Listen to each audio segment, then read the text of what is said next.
to endeavor to get the most updated explanation of what the Quran is all about. You cannot hold on to a translation that was made 50 years ago and says, you know what, I had that translation, it was written 50 years ago, I don't want to think of anything else. That's going to be your living dead. Because I can assure you one thing as a student of the Arabic language, and I've been showing you in many occasions in my deliberations with you, how only one vision has been conveyed to you and the Muslim world, and that's why we are stuck with one perception. And the Quran mandates us. The Quran mandates me and you. This is not a case, oh, my Maulana is going to take care of that, or my Imam is going to take care. This Quran never says that the Maulana and the Imam has to know the knowledge and you don't have to. Maybe that explains why the populace of Muslims, so much of them are so ignorant of such a lofty book. That explains it. Because what? We seem to have time for everything else, and we seem to leave the rest to anybody else. Especially when we can pay a few dollars and get somebody to fulfill those needs for us. It is our responsibility to examine what our elders tell us. It is our responsibility to examine what our teachers tell us. Because there's a litmus test to everything.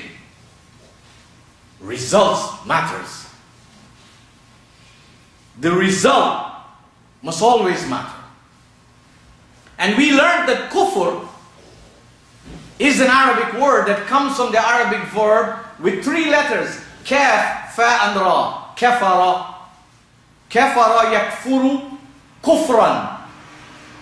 And if you study the Arabic, basic Arabic language dictionary, kafara means to hide. Kafara means to conceal. Kafara means to prevent it from being apparent. And kafara also means to veil, to create the impossibility of it being seen. That's the meaning of kafara. And that's why you call the farmer, the peasant in the Arabic language, kafir. Because what? The peasant used to dig the earth and put the seed inside and cover it.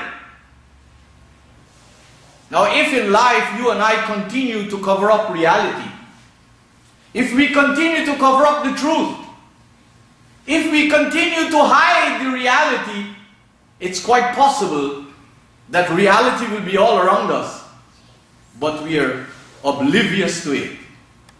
We don't see it. We don't hear it. We don't get to think about it. This is not part of our social group. This is not part of our active circle. So what do you think is going to happen? It's quite possible that over a period of time, falsehood will replace that truth. And this is what we have to be concerned about. Now the Quran gave us, as I told you last week and the following weeks, characteristics of kafir, or kuffar, or kafirun, or kafirin. And in chapter 14, verse 1, which tells us about the role of the messenger,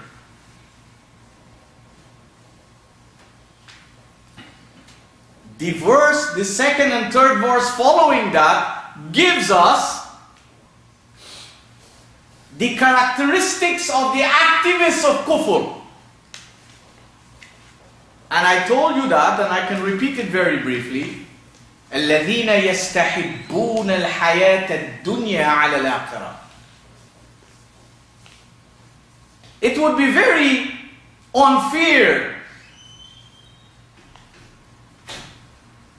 and discerning to say that dunya, that we are asked on the one hand to pursue the good of this dunya,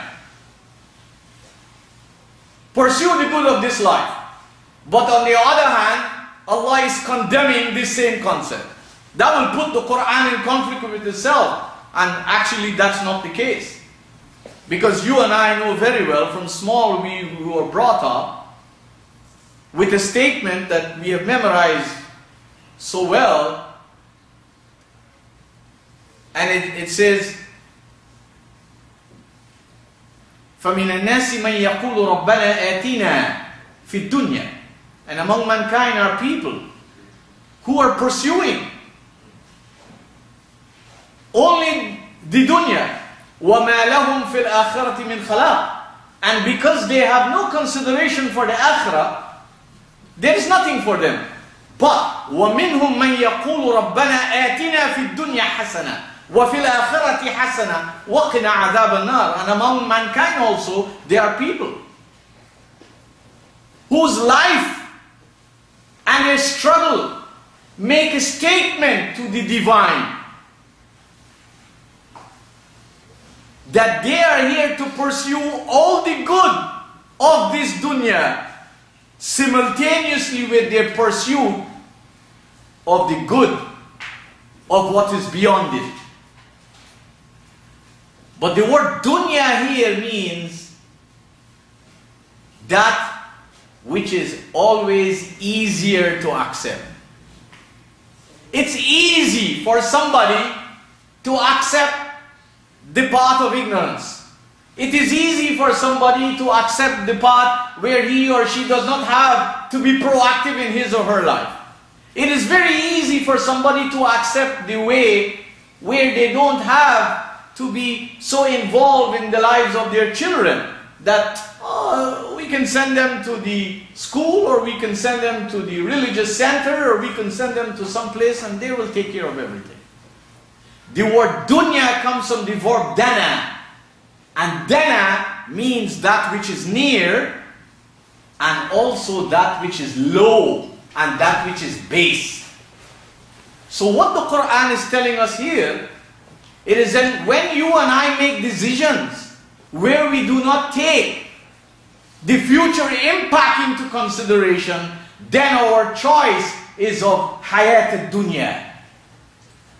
It means we are not considering what the end results will be, what the future impact will be. We are not considering what tomorrow or next month will be, or next year will be.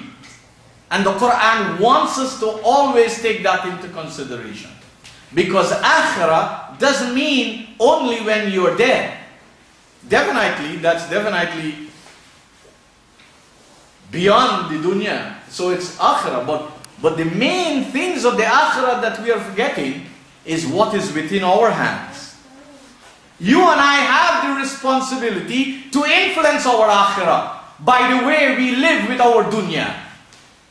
The decisions we make that affect us tomorrow, the decisions we make that affect us next week, the decisions we make that affect us next month, the decisions we make that affect us 10 years from now, these are all decisions of akhirah. Because akhirah means anything after now. And definitely, if I work diligently, expeditiously, in a lofty manner, if I overhaul my life, then those things will stand out in my life. But if I fail to be an activist in my own life, but I expect that somebody when I'm dead is going to gather people around me and pray for me and read Qur'an for me and transfer all these blessings that they feel they get and send it into my financial statement of my deeds, that does not come from the Qur'an. The Qur'an doesn't support that. The Qur'an supports an active life where you and I are able to be masters and in charge and pilots of our own lives. So that is one of the conditions. When we do not take time off to invest our life into what will benefit us tomorrow, next week, 1 month from now, or 10 or 50 years from now, we don't have time for that. We are running after the American dollar, or the Canadian dollar, or some kind of dollar, or rupee, or something like that.